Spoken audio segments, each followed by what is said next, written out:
Hier geht es um eine Pflanze, die seit Jahrtausenden wirklich genutzt wurde, in den letzten 80 Jahren einfach so dermaßen in den Dreck gezogen wurde. Es geht um Hanf. Polizei hier, gehen Sie mal bitte nach oben. Durchsuchungsbefehl. Es geht um Kriminalisierung. Wir haben kein Szeneprodukt, wir sind keine Kiffermarke und wir sind nicht für den Freizeitkonsumenten in dem Sinne. Es geht um gesunde Lebensmittel, Wellness und Kosmetik aus hessischem Hanf.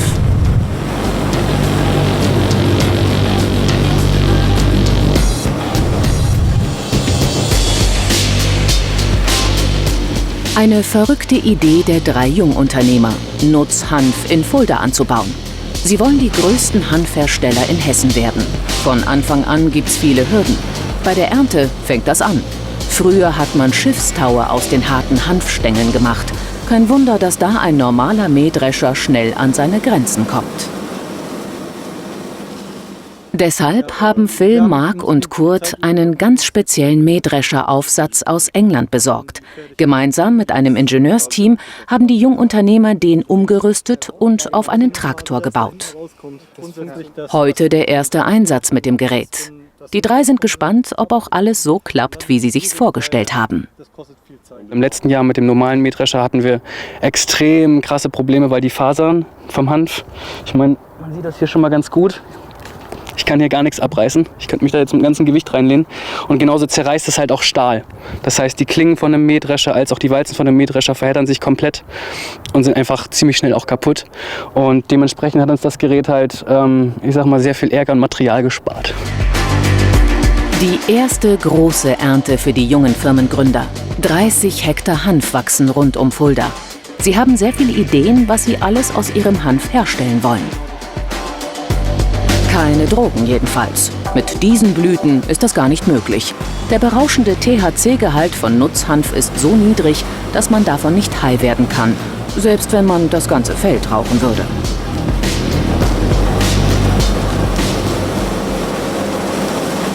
Wir wussten, wir bauen Hanf an irgendwie, wir verarbeiten das. Wir wollen es besser machen als die anderen, wir wollen eine gute Qualität made in Germany. Für solches Hanföl zum Beispiel.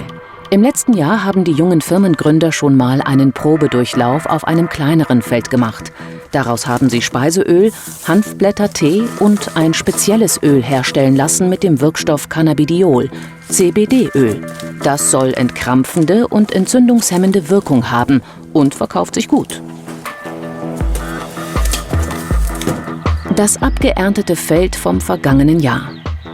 Die 3 prüfen, ob die Halme schon so stark verrottet sind, dass sie als Biodünger wieder in den Boden einarbeiten können. Dabei erzählen sie, wie alles anfing.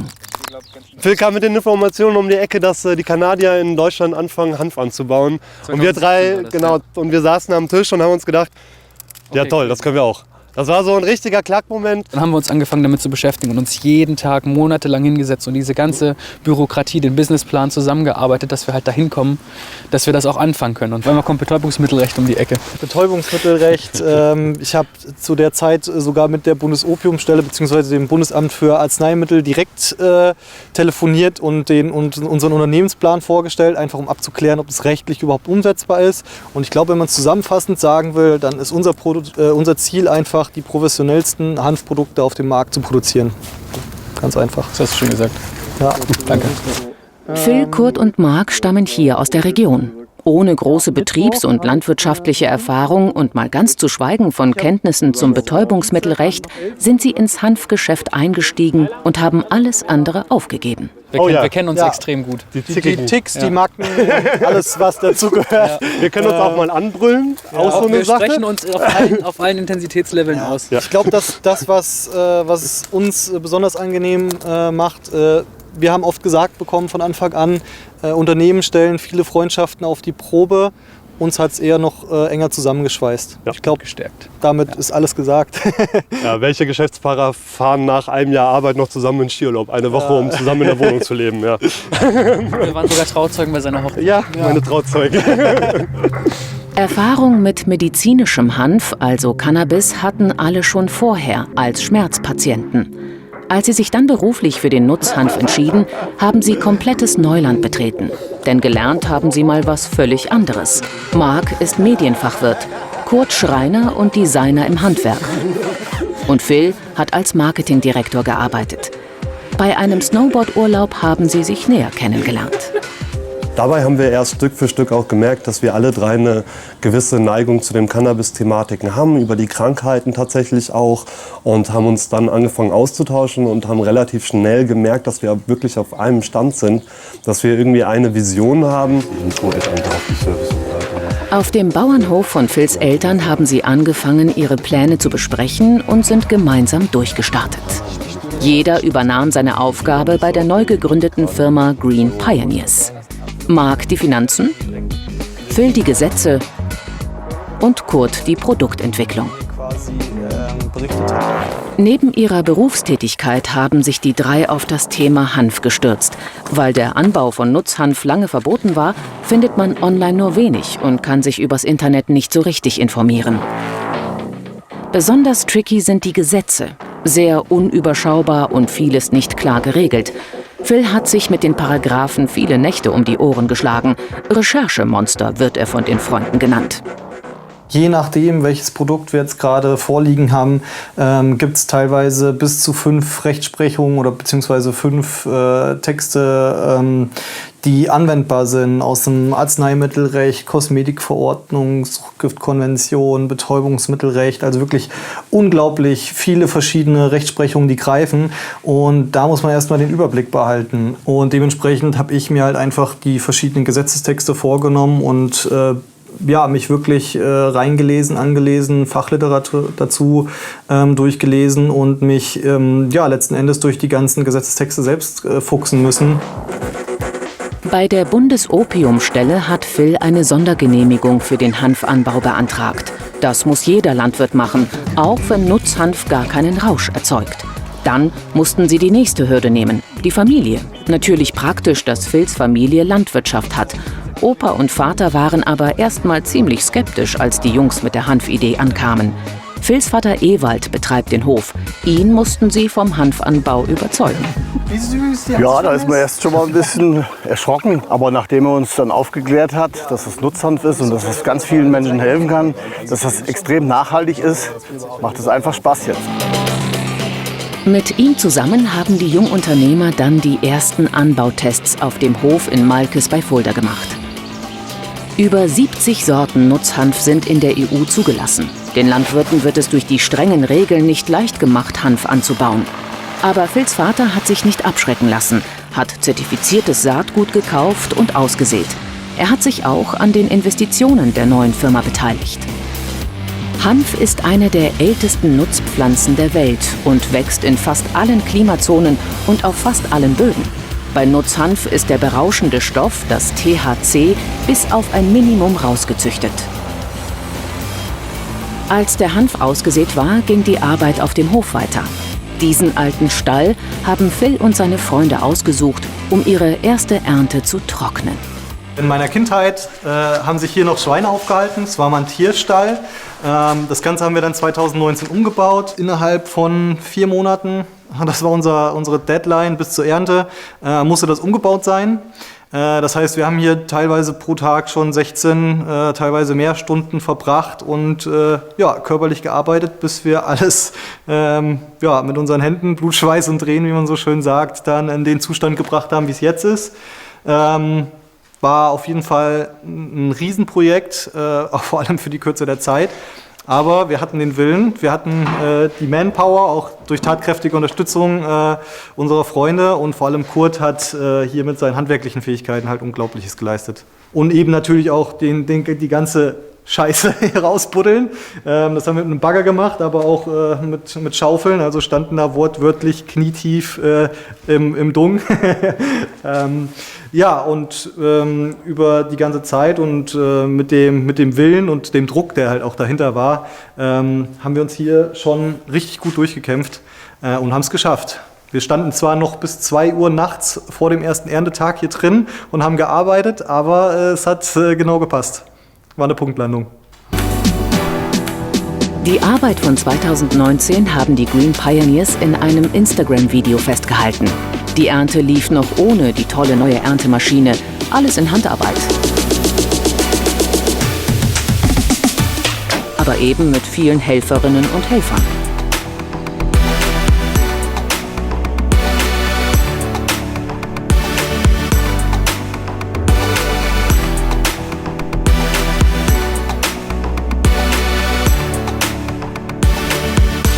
Nach der Ernte konnten sie die einzelnen Hanfbündel in der brandneuen Halle an die grünen Netze zum Trocknen hängen. Und haben jetzt diesen Raum genutzt, um ursprünglich unser Material zu trocknen und mittlerweile umfunktioniert zu einer Mehrzweckhalle, wo wir lagern, wo wir arbeiten und unsere Projekte realisieren. Auch ein kleines Labor haben sie eingerichtet. Hier machen sie die allerersten Tests, wenn sie zum Beispiel Hanfblüten mit einem Öl zusammenmixen oder ein paar Messungen durchführen wollen. So. Besonders wichtig dabei, vor der Lagerung erstmal den Feuchtigkeitsgehalt der getrockneten Blätter und Blüten zu messen, damit die Schimmelgefahr gering bleibt. Genau, jetzt heißt es warten. Es riecht auch schon echt geil. Ich habe den Geruch echt vermisst. Optisch unterscheidet sich der Nutzhanf nicht wirklich vom THC-haltigen Hanf. Das THC wirkt psychoaktiv und verursacht einen Rauschzustand. Es wirkt aber auch gegen Schmerzen und Unruhe. Seit 2017 dürfen Ärzte THC-haltige Hanfblüten, meist Cannabis genannt, unter bestimmten Umständen verordnen. So sind auch die 3 Freunde damit in Kontakt gekommen. Phil kämpft seit seiner Kindheit mit schweren Migräneanfällen. Medikamente hatten starke Nebenwirkungen. Bis ihm ein Freund sagte, da hilft doch auch Cannabis. Das war für mich ein richtiges Schlüsselerlebnis, dass eigentlich so eine relativ einfache Pflanze, die nur getrocknete ist, also ein ganz natürliches Bestandteil oder eine ganz natürliche Substanz, mir so eine merkliche Besserung verschaffen konnte, wo es scheinbar diese ganzen Medikamente, dieser ganze pharmazeutische Apparat nicht konnte. Phil hat sich dann einen Arzt gesucht, damit er das Cannabis über ein Rezept ganz legal nutzen kann. Wenn ich heute einen Anfall habe, also in der jetzigen Zeit, dann habe ich immer einen medizinischen Vape dabei. Der hat hier eine Kapsel drin und in dieser Kapsel ist quasi zerkleinert das Medizinalcannabis. Und diese Kapsel kommt also hier rein, das ist eine Hitzekammer. Und dann kann ich das Ganze wie eine E-Zigarette anstellen und dann verdampfen die wichtigen Stoffe in dieser Kapsel und ich kann die inhalieren. Und das verschafft mir innerhalb von wenigen Minuten eine Linderung. Wenn Phil das Cannabis inhaliert hat, darf er sogar Auto fahren. Er hat immer seinen Patientenausweis dabei, falls er in eine Verkehrskontrolle kommt. Dann kann er schon mal genauer gecheckt werden. Alkohol geht gar nicht. Also ich darf neben dem THC dann keine anderen Substanzen im Blut haben. Auch gerade bei Alkohol gilt dann für mich auch die 0,0 Promille-Grenze. Ist für mich kein Thema, weil Alkohol bei mir sowieso auch Migräne auslöst. Das heißt, ich lasse sowieso die Finger von Alkohol. Marc Graf von der Firma Green Pioneers. Es geht um die Hanfölflasche. Genau. So wie Phil nimmt auch Marc medizinisches Cannabis, bekommt es auf Rezept. Ich habe so mit 18 Jahren gemerkt, dass ich extrem unter Schlafproblemen und innerer Unruhe leide. Ich habe immer wieder damit zu kämpfen, dass ich teilweise bis 3, 4 Uhr nachts wach liege oder im schlimmsten Fall gar nicht erst einschlafe.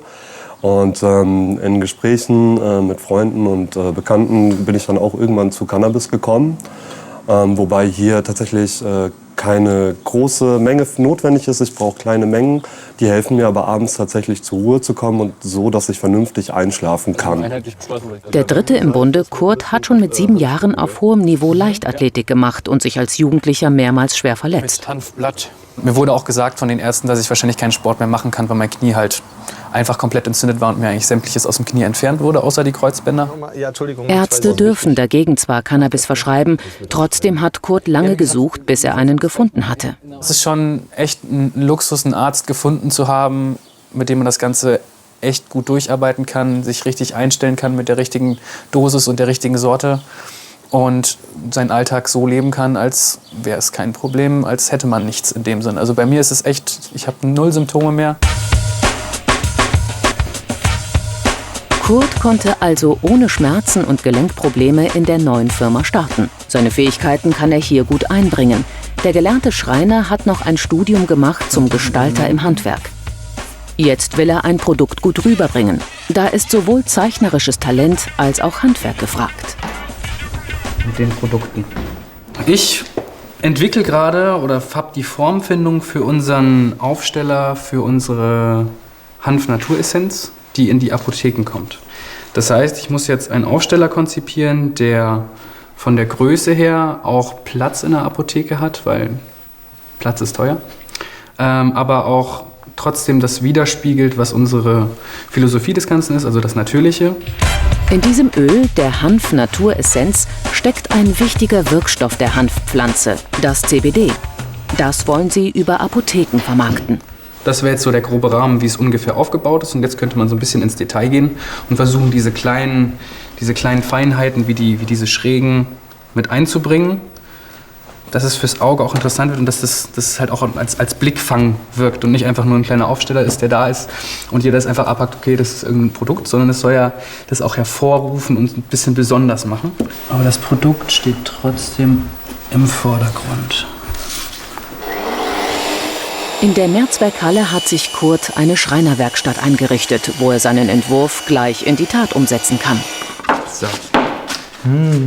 Das ist ja, das Ding. sieht schon sehr geil aus. Ich habe auch schon die Flyer mitgebracht. Sehr geil. Und die Gestaltungsflächen können wir gleich mal aufkleben und gucken, wie das aussieht. Ja. Die Inhaltsstoffe aus dem eigenen Hanf lassen die Jungunternehmer in einem Speziallabor in Bayern in aufwendigen, umweltschonenden Verfahren extrahieren. Der Hanfextrakt wird dann bei einer Firma in Thüringen mit Hanföl gemischt und abgefüllt. Die Jungs haben sich gleich die besten Profis auf dem Markt gesucht, wollen sich abheben von anderen Produkten, die im Handel sind. Diese Qualität können sie deshalb auch den Apotheken anbieten. Ja. Finde ich geil. Marc tobt sich zwischendurch bei seinem Hobby aus, um den Kopf frei zu kriegen vom anstrengenden Start-up-Leben. Mit 11 hat er mit dem Sprühen angefangen, als Halbstarker, illegal, bis irgendwann die Polizei vor der Tür stand. 40 Sozialstunden hat ihm das eingebracht, aber auch den Weg zum Fachabi Gestaltung. Ich bin bei uns in der Firma unter anderem zwar für die Buchhaltung, also die Finanzen zuständig, aber als Medienfachwirt natürlich auch im Marketingbereich, habe schon noch was zu sagen, wenn es um Flyer und so geht. Und da kann ich alles, was ich über die Jahre gelernt habe, gut anwenden. In der Maschinenhalle vom Bauernhof hat Marc schon einige Flächen bearbeitet. Das Sprühen hilft ihm sogar bei seiner jetzigen Tätigkeit. Wenn man von einem Papier etwas auf die Wand überträgt, dann braucht man ein unglaubliches Verständnis dafür, wie Proportionen funktionieren und wie sich ein kleines Motiv auf große übertragen lässt. Und man bekommt tatsächlich durch diese Übertragung, also Üben auf Papier und Übertragen mit der Dose auf die Hand, ist zum einen Schulung von der Hand, weil man lernen muss, Linien 1:1, aber in einem Größenverhältnis anzupassen und zu übernehmen. Und das hat mir viel gebracht. Auch tatsächlich, was mit Graffiti automatisch kommt, ist Farblehre. Weil wenn du so schön und sauber malst, wie du nur kannst, aber die Farben überhaupt nicht passen, dann sieht dein Bild scheiße aus. Das kommt bei Marc nicht mehr vor. Er weiß jetzt, wie er Farben kombinieren kann. Also Logos-Design habe ich einen riesen Vorteil durch tatsächlich Graffiti bekommen, weil auch Graffiti darauf ausgerichtet ist, ja entweder Buchstaben zu vereinfachen oder abstrakter zu machen, was sehr ähnlich wie bei einem Logo ist. Das Firmenlogo auf der Hanfessenz ist Marcs Werk. Seine Mutter braucht das Öl jetzt für Kurts Rücken. Der hat nämlich einen Hexenschuss. Da ist sie mit ihrem mobilen Massagestuhl angerückt. Zum Glück ist Marcs Mutter vom Fach und nutzt das Öl zum Massieren. Sie hat schon gute Erfahrungen damit gemacht. Das hilft ungemein, einfach die Entzündung. Ja, die Entzündungsherde werden dadurch minimiert, Schmerzen gehen weg. Und ich habe es eben ja auch gerade beim Kurt gemacht, dass ich einfach auf die Stellen, wo er so verspannt ist, das CBD-Öl drauf, weil wenn das jetzt in die Muskeln reingeht, wirkt das viel, viel besser, als wenn du einfach mit dem normalen Öl amassiert bist. Als ihr Sohn und seine Freunde irgendwann mit der Hanfidee kamen, hat sie keinen Augenblick gezögert. Wenn Kinder große Ideen haben, ja, und das Ganze für mich, Hanf hat ja nun in meinen Augen Zukunft und hat auch was mit Nachhaltigkeit zu tun, mit CO2-Abdruck. Und da waren wir natürlich dabei und haben finanziell unterstützt, weil ja, ohne Grundkapital kannst du nicht loslegen. Und ich glaube, da waren wir 3 Elternteile uns eigentlich von den 3 einig, dass wir finanziell mit einsteigen. Wichtig, muss so sein. Ich denke, Kinder muss man unterstützen. Die Eltern waren die ersten Investoren und die ersten, die an sie geglaubt haben. Mit der Vermarktung des CBD-Öls geht's voran. Die Jungs haben einen Coworking Space in Wächtersbach angemietet. Der Lohnunternehmer hat das Öl hergestellt, aber sie verpacken noch selbst. Ist kostengünstiger für das Start-up. Ob der berauschende THC-Gehalt bei dem Öl auch nicht zu hoch ist, wird vom Bundesamt für Verbraucherschutz vorher geprüft. Also das müssen wir gar nicht extern beauftragen, sondern da kommen Kontrolleure von der BVL schon vorbei, ziehen schon vor der Ernte Proben und unsere Ernte wird erst dann freigegeben, wenn diese Proben die entsprechenden Parameter erfüllen. Das bezieht sich vor allem auf den THC-Gehalt. Also wir liegen in Deutschland bei einem verkehrsfähigen THC-Bereich von unter 0,2%. Die Jungunternehmer lassen ihr Produkt zusätzlich noch von renommierten Laboren zum Beispiel auf Schadstoffe überprüfen. Es ist ein Kosmetikum zur Anwendung auf den Mundschleimhäuten. Das ist der Kern des Ganzen. Also es ist eben nicht zur Einnahme, wie das viele andere Produzenten und Produzentinnen deklarieren, sondern eben ein Pflegeöl, wie man das zum Beispiel kennt von der Mundspülung für den Mundraum. Das ist so konzipiert, dass die Mundschleimhäute sehr viele von den Stoffen in dem Öl aufnehmen, was danach wieder von dem Anwendenden ausgespuckt wird und der Mundraum wird ausgespült, also wie man das eben von der handelsüblichen Mundspülung kennt. Und das Ganze dann dementsprechend auch so Für dieses Produkt haben sich die Green Pioneers einen Profi in Sachen Medizinalcannabis an die Seite geholt, die Firma Nimbus Health, ein pharmazeutischer Großhändler aus Offenbach. Die Firma hat Routine mit dem Verkauf an Apotheken und hat die Sicherheitsbewertungen für das CBD-Öl vorgenommen. Bei dem CBD-Öl muss man wirklich aufpassen. Es gibt unheimlich viele Produkte auf dem Markt, die eben nicht genau das drin haben, was draufsteht. Oder auch Produkte, die bestimmte Rückstände von Pestiziden oder auch Lösungsmitteln enthalten. Deswegen haben wir hier bei dem Produkt eben darauf geachtet, eine komplett saubere Herstellungskette zu haben. Und das haben wir gemeinsam mit Green Pioneers umgesetzt. Die bieten jetzt ihr CBD-Öl den Apotheken an und einige haben auch schon Interesse an dem Produkt. Aber dem Start-up-Unternehmen geht das Geld aus. Zu kämpfen haben wir halt wirklich gerade mit der finanziellen Situation, gerade mit Corona ist natürlich nicht einfach zur jetzigen Zeit, gerade als Startup. Das heißt, wir haben einen sehr ungeregelten Umsatzfluss im Moment, was uns, also weil wir auch darauf angewiesen sind, wirklich schlaflose Nächte bereitet. Viele Produkte, die wir produziert haben, die wir vorproduziert haben. Vorproduzieren bedeutet immer ins Kapital gehen. Das heißt, wir mussten erst Geld investieren, was wir aber anhand der extrem schwankenden Umsätze einfach nicht haben. Die aufwendige Produktion der CBD-Öle hat viel Geld geschluckt. Marc hat als Finanzgeschäftsführer alles versucht, noch irgendwo einen Kredit aufzutreiben. Als Start-up fallen sie durch die Raster und können keine staatliche Hilfe beanspruchen. Zwischenzeitlich drohte die Insolvenz. Marc musste einfach Finanzmittel auftreiben, damit sie weitermachen können. Ich war der Glückliche, der als erstes gesehen hat, dass das Geld endlich da ist. Ich endlich durchatmen konnte und dann als allererstes das ganze Geld wieder ausgeben musste für die Rechnung. Auf jeden Fall Insolvenz abgewendet. Es kann weitergehen, die Apotheken mit CBD-Öl beliefert werden. Auch mit einer Bewerbung für den Hessischen Gründerpreis sind sie dabei. Wir werden uns bewerben im Bereich gesellschaftliche Wirkung, weil gerade die Mission, unsere Philosophie der Firma, das Thema Hanf mehr in die Gesellschaft zu bringen, ein Produkt herzustellen, was Lebensqualität verbessern soll, ist unserer Ansicht nach in der Kategorie genau richtig. Klingt nach Erfolgsaussichten. Doch kurz danach kommt ein ganz großer Tiefschlag.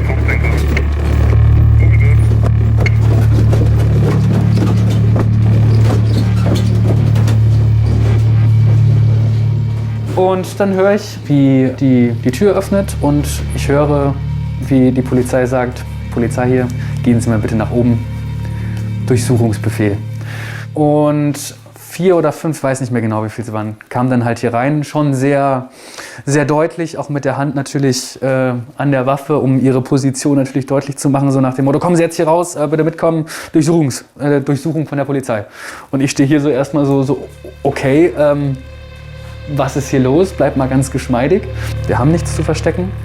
Und dementsprechend sind wir dann alle Räume, die aufgeführt waren, einmal das Büro, einmal das Labor und unser Lager drüben, haben wir praktisch alle Räume durchgeguckt mit den Beamten zusammen und eine Liste erstellt, was sie mitgenommen haben. Und jetzt stehen wir hier und sind praktisch leer und können nichts verkaufen. Die Beamten haben alle CBD-Öle mitgenommen, die schon für die Apotheken abgepackt waren. Auch sämtliche Tees. Nur noch leere Packungen. Dass man das missbrauchen könnte, ist ausgeschlossen. Da muss man schon Mengen konsumieren. Da kann man einfach auf den Schwarzmarkt gehen, für 2 € sich was kaufen und hat davon mehr. Also zu Rauschzwecken ausgeschlossen, alle Tees von uns, genauso wie unsere Krafttropfen. Von daher gucken wir mal, was bei rauskommt. Ne? Diese Fässer mit Hanfextrakt haben die Beamten dagelassen. Das ist keine konsumfertig abgepackte Ware für den Endverbraucher. Von Anfang an haben die 3 Firmengründer transparent gearbeitet, alles mit den Behörden abgesprochen und jetzt der Vorwurf Drogenhandel. Es war ja auch nicht nur so, dass die jetzt irgendwie in unsere Firmenräume reinmarschiert sind, sondern das Elternhaus meiner Familie mit meiner kleinen Schwester, meinen Großeltern, die sich auf einmal 15 bewaffneten, trainierten Beamten gegenüber sehen. Das hinterlässt schon wirklich auch da in der Psyche viel. Phil räumt nach dem Polizeieinsatz seinen Schreibtisch auf und sortiert die Papiere. Waren im Produktionswert von 55.000 € sind beschlagnahmt und der Ruf ist geschädigt. Manche Geschäftspartner der Green Pioneers haben Angst, dass auch bei ihnen die Polizei anklopft und wollen nicht mehr beliefert werden. Die Freunde sind geschockt, mit wem sie jetzt verglichen werden. Mit Schwerverbrechern. Und das ist de facto das, was uns ja vorgeworfen wird, dass wir bandenmäßig organisierte, höchst kriminelle Verbrecher sind, die mit Betäubungsmitteln arbeiten und nicht mit irgendwelchen Betäubungsmitteln, sondern der Vorwurf, der jetzt hier laut ist, das beläuft sich auf einer Stufe wie Kokainhändler oder Heroinhändler. Ja, Sie beraten sich mit einem Anwalt, der sich mit Nutzhanf sehr gut auskennt. Warum ist die Staatsanwaltschaft ausgerechnet jetzt aktiv geworden? Wir werden ja schon kontrolliert von der BVL, der BLE, dem Amt für Verbraucherschutz, dem Regierungspräsidium Kassel, Finanzamt, alles drum und dran, wo ja auch Proben von unseren Produkten genommen werden. Die werden analysiert und dann kriegen wir im Nachgang von den Ämtern quasi auch gesagt, nee, alles in Ordnung, könnt ihr so verkaufen. Also ich meine, wenn die Ämter, die für die Produktüberprüfung zuständig sind, nichts beanstanden. Wie kommt dann eine Staatsanwaltschaft auf die Idee, ja, das könnten ja Drogen sein? Dieser Missbrauch zu Rauschzwecken, wie es das Betäubungsmittelgesetz sagt, der ist bei Nutzhanf einfach nicht gegeben. Das hat auch der Verordnungsgeber 1995 so gesehen und hat der BGH zum Glück klargestellt. Und man sieht es bundesweit, wie hier trotzdem Durchsuchungsbeschlüsse vollzogen werden. Und wir werden natürlich gegen die Beschlagnahme vorgehen. Wir werden Beschwerde einlegen und sehen relativ gute Chancen in diesem Verfahren für die Green Pioneers, das Beste rauszuholen. Weil alles andere als eine Einstellung oder ein Freispruch kommt für mich nicht in Betracht. Nicht zu verstehen, aber hier steht es schwarz auf weiß. Verstoß gegen das Betäubungsmittelgesetz. Das Landgericht Fulda sieht es einfach anders und das finde ich so ein bisschen deshalb so brenzlig, weil sie haben sich ja offensichtlich nicht mal die Mühe gemacht, jetzt mal sich zu informieren, bevor solche Beschlüsse vollzogen werden. Die Staatsanwaltschaft in Fulda antwortet nur schriftlich auf die Frage, warum sie trotz der ordnungsgemäßen Überprüfung der Produkte alle Waren beschlagnahmt hat. Ob sich der Vorwurf des Verstoßes gegen das Betäubungsmittelgesetz letztendlich bestätigen wird, bleibt der derzeit stattfindenden Auswertung Untersuchung vorbehalten. Phil setzt seine Hoffnungen auf die nächste Ernte. Sie haben die Anbaufläche von 30 auf 50 Hektar vergrößert und noch mit anderen Landwirten Verträge gemacht. Hier hat Phils Vater erst vor 3 Tagen ausgesät. Die werden jetzt in der nächsten Zeit wirklich bambusartig aus dem Boden schießen. Und in 2 bis 3 Monaten werden die schon über unseren Köpfen sein, diese Pflanzen, diese kleinen. Ja, nee.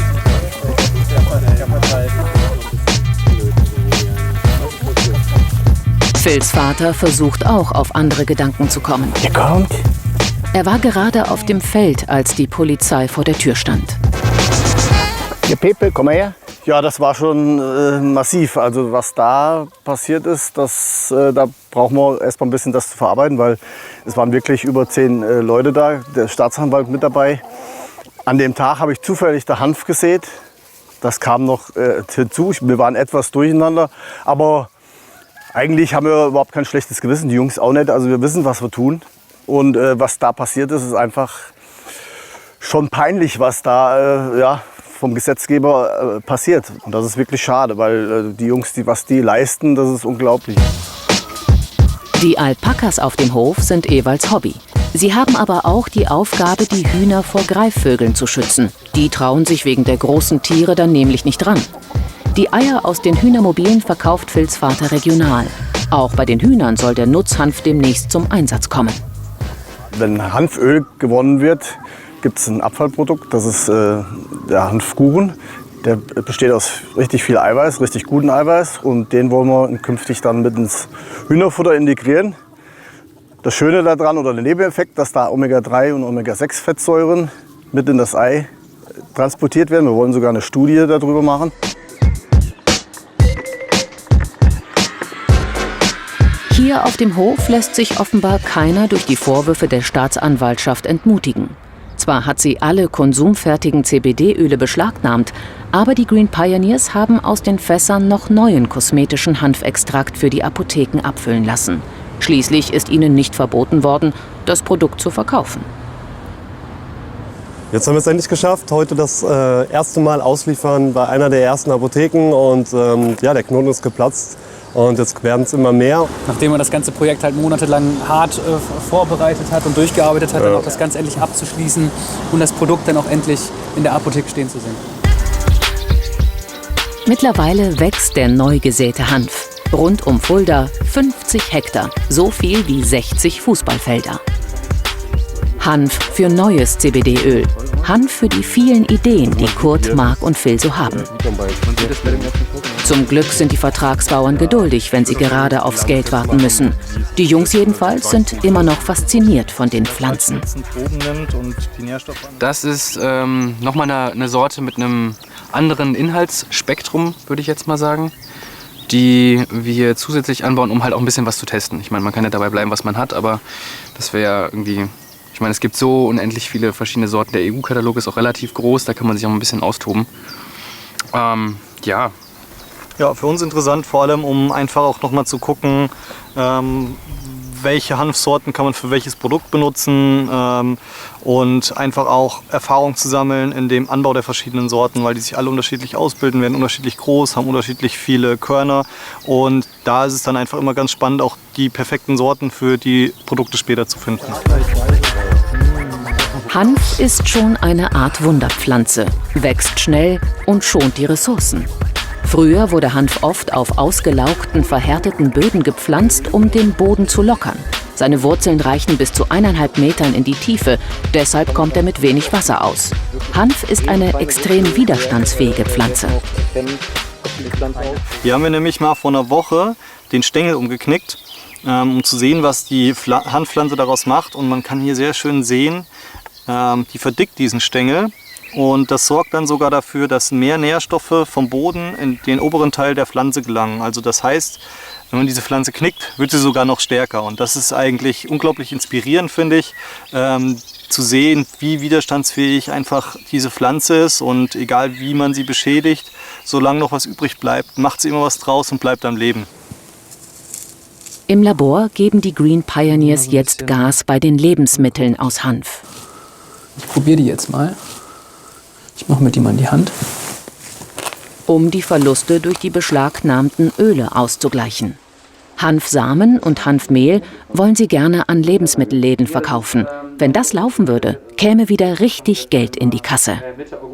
Solche Vorwürfe da irgendwie abzubekommen, ist natürlich auch erstmal nicht so einfach zu verarbeiten. Plus, weil unser Hauptgeschäft halt gerade auf den Hanfkrafttropfen lag, war es jetzt auch nicht so einfach, das umzumünzen. Aber da wir das schon im Petto hatten und es ein großer Plan von uns war, die Lebensmittel halt in Angriff zu nehmen, sehen wir es jetzt einfach nur als Herausforderung, das halt ein bisschen schneller über die Bühne zu kriegen.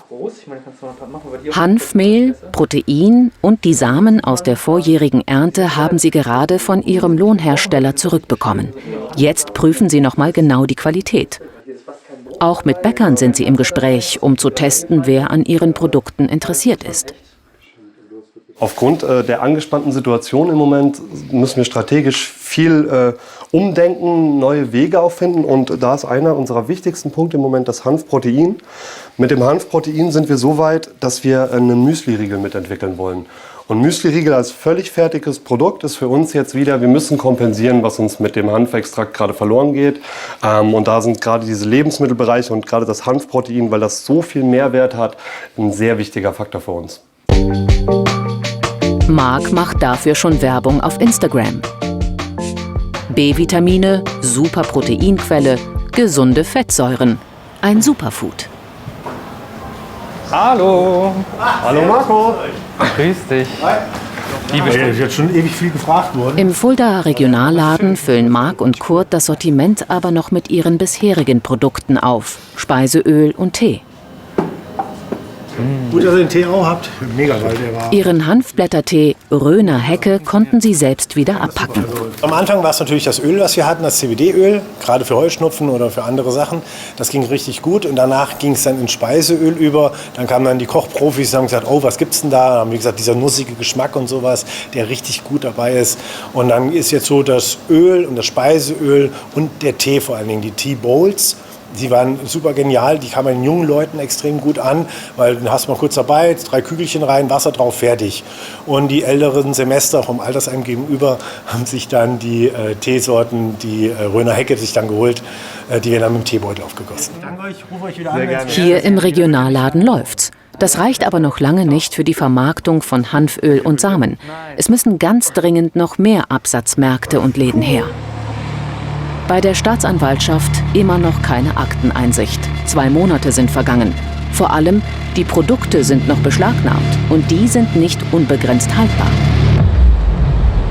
Um den Verlust auszugleichen, stellen sich die Jungs noch breiter auf. In Brachttal haben sie ein Unternehmen gefunden, mit dem sie in den Kosmetikmarkt einsteigen wollen.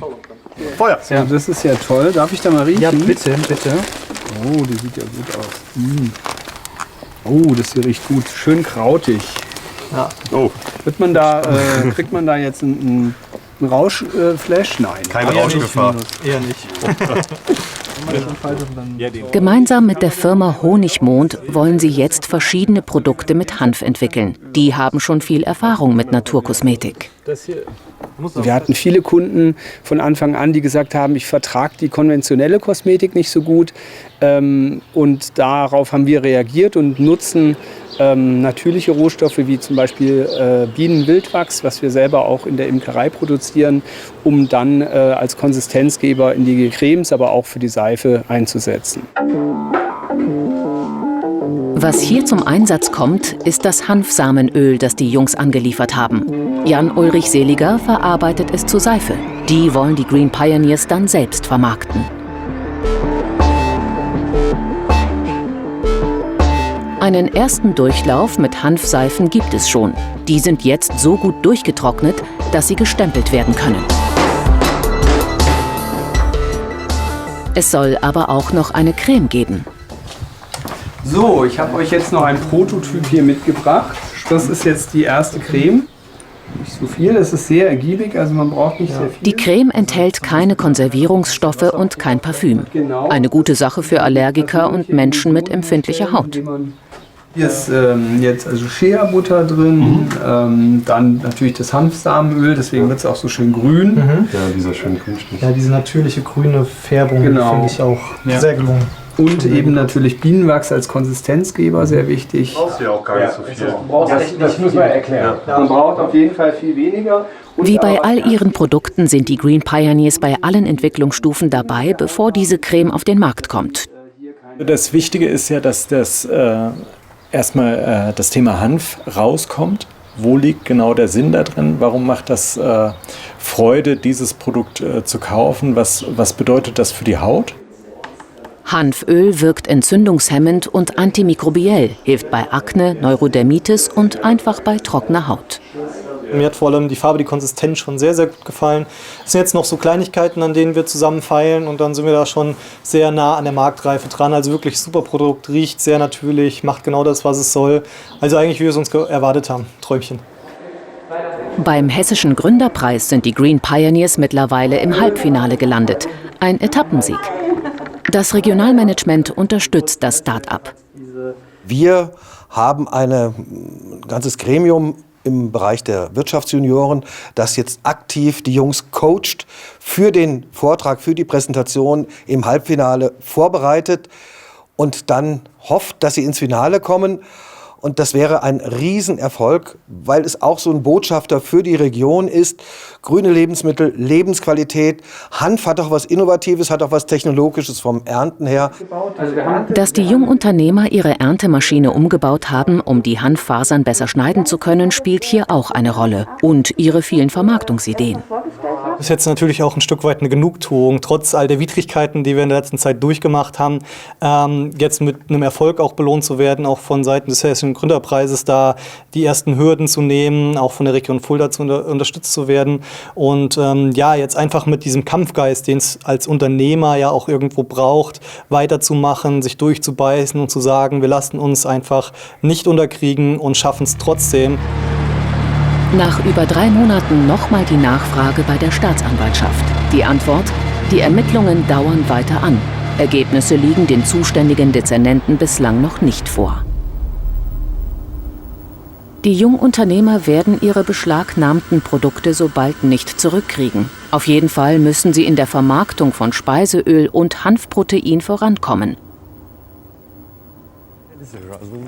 Erfolgreiche Verhandlungen. Teegut zeigt für die Regionalmärkte in Fulda Interesse. Das soll der Auftakt werden, um dann vielleicht auch irgendwann flächendeckend Teegut beliefern zu können. Und ja, glücklicherweise haben wir vom Unternehmen die Möglichkeit bekommen, jetzt zu starten und zu gucken, wie unsere Produkte dann auch vielleicht in den Märkten angenommen werden. Hier in Fulda werden also Speiseöl, Mehl und Hanfprotein über die Ladentheke gehen. Wenn das gut läuft, irgendwann auch deutschlandweit. Das ist gut, denn bis zur Ernte dauert's nicht mehr lange. Verdammt, sind die groß, ey. Die 3 wollen jetzt checken, wie es mit den Blüten aussieht. Sobald der Hanf anfängt zu blühen, müssen sie das nämlich den Behörden melden. Die nehmen dann Stichproben, um den Anteil an THC zu überprüfen. Und dann erst kriegen sie die Erntefreigabe. Sie sind locker 30 cm gewachsen seit Samstag. Schon ziemlich krass. Also in 3 Tagen. Richtig geil. Durch ihre Cannabis-Patientengeschichten haben sich die 3 ins gemeinsame Start-up-Abenteuer gestürzt. Mit so vielen Schwierigkeiten hatten sie nicht gerechnet. Da kann man vielleicht auch die schöne Analogie zur Hanfpflanze ziehen. Das ist ähnlich, wenn die geknickt wird, wenn irgendwelche Einflüsse von außen kommen, dann lässt sie sich auch davon nicht unterkriegen, sondern wächst damit und wird daraus auch noch stärker. Und ich glaube, so kann man es auch auf uns gut übertragen. Die 3 haben noch viele Ideen, wollen zum Klimaschutz beitragen. Denn aus Hanf kann man auch Kleidung, Papier und Verpackung herstellen. Das schont die Wälder. Autobauer nutzen die Fasern sogar für Karosserien. Wir haben kein Szeneprodukt, wir sind keine Kiffermarke und wir sind nicht für den Freizeitkonsumenten in dem Sinne. Hier geht es um eine Pflanze, die seit Jahrtausenden wirklich genutzt wurde, in den letzten 80 Jahren einfach so dermaßen in den Dreck gezogen wurde. Entschuldige, dass ich das so sage, aber ist halt einfach so. Und wir haben jetzt die wunderbare Aufgabe und sind wunderbar an diesem Zeitpunkt, wo wir jetzt endlich da angreifen können, wo viele andere nicht die Chance hatten und wir können es jetzt halt machen. Ne? Im Moment sind wir auf einem guten Weg, einer der größten Hanfhersteller in Hessen tatsächlich auch zu sein, mit den größten Anbauflächen. Und im nächsten Zug werden wir ganz Deutschland angehen. Phil, Marc und Kurt. Aus einer Idee wurde in kürzester Zeit ein innovatives Unternehmen. Trotz der Rückschläge, immer noch stecken sie ihre Ziele hoch.